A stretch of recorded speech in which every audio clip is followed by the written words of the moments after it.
करा सके, लेकिन वो सब वो बाले ताक रख कर एक वो साजिश की बातें चलाई जाती हैं कि मुल्क में माशी इमरजेंसी लगाओ। माशी इमरजेंसी लगाने का मतलब क्या है कि अभी तक जो हुकूमत के नारे थे कि हमने बेहतर किया है, हमने डॉलर कम किया है, हमने पेट्रोल कम किया है, हमने ये किया, हमने वो किया, उन सब की भी नफी कर रहे हैं। पाकिस्तान के अवाम में और पाकिस्तान की हुकूमत में इतना दम होता है कि वो इकॉनमी को ठीक कर सकते हैं। IMF का मामला भी ठीक हो गया है और दूसरी चीज़ें भी आराम से चल रही हैं। मसला सिर्फ ये है कि जी निगरान ला दिया। पंजाब में 1 साल से इलेक्शन नहीं हो रही, KP में नहीं हुई, कौमी असेंबली अब जब सब डिज़ॉल्व है और पाकिस्तान का वो मसला कि आगे पीछे इलेक्शंस न हो वो भी ख़त्म हो गया। अब 1 डे पोल के लिए सारी कौम इंतज़ार कर रही है। सारी कौम को इंतज़ार है कि ये कब हमें मौका मिलता है कि हम अपनी फैसला दे सकें।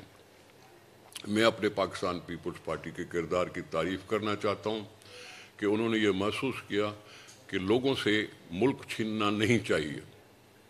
कामयाबी जिसको भी मिले हमने वो भी कह दिया कि जी कोई मसला नहीं, कोई भी कामयाब हो, लेकिन पाकिस्तान के अवाम को इलेक्शन चाहिए, जिसके लिए डेट भी आ गई है। लेकिन उसके बावजूद ये जो साजिशें चल रही हैं, पाकिस्तान की जमहूरियत को डीरेल करने की कोशिश हो रही है।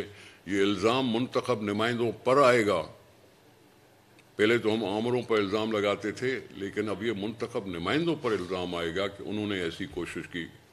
यहाँ ज़लज़ले भी आए हैं, यहाँ बारिशें भी हुई हैं, यहाँ सैलाब भी आए हैं, यहाँ दहशतगर्दी भी होती रही है।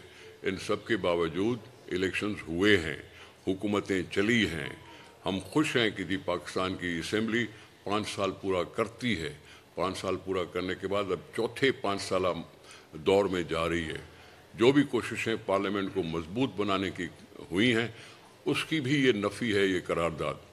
मैं समझता हूँ कि इसमें चेयरमैन सेनेट साहब का भी किरदार है कि वो भी इस चीज़ को रोक सकता था।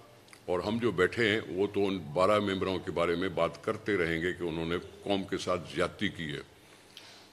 इलेक्शन हो जाएंगे, फिर सेनेट के इन 12 लोगों की कौन सी इज्जत बचेगी। ये करना नहीं चाहिए था। जो किया है वो पाकिस्तान के साथ मजाक किया है। दुनिया में फिर वही पाकिस्तान को एक गलत मिसाल के तौर पर याद किया जाएगा। लेकिन हम मुकाबला करेंगे। हमने अवाम से रब्ता रखा हुआ है। हमने टिकटें तक भी अनाउंस करना शुरू कर दी हैं। एक सूबे में कर दी हैं तो दूसरे सूबों में भी हो जाएंगी।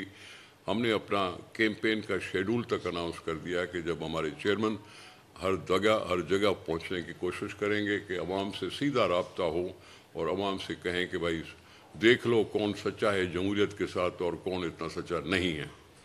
तो इस बुनियाद पर वो सब काम भी हो रहा है। मैं सिर्फ ये इज़हार इसलिए करना चाहता था कि ये इस मज़मूम कोशिश को मैं उसकी मज़म्मत करूं, उसकी मलामत करूं और पाकिस्तान के लोगों को वो एतमाद दिलाऊं कि जो उन्होंने उम्मीद बांधी है 8 फरवरी की इलेक्शन में, अल्लाह करेगा उनको वो मिलेगी। हम उसके लिए बहुत जदोजहद करनी पड़ी तो करेंगे, लेकिन ये बातें सब गलत हैं जो हो रही हैं और पाकिस्तान की सियासत कमज़ोर होगी, स्टेट कमज़ोर होगी, सूबे कमज़ोर होंगे। ये कह रहा हूँ और बाकी लंबी बातें रज़ा हारून साहब भी कर सकते हैं और जनाब अनीस एडवोकेट भी कहते हैं। अच्छे बंदे हैं, अच्छे लोग हैं, रोशन ख्याल हैं और वो पाकिस्तान पीपल्स पार्टी की मदद को हमें मदद हासिल होगी।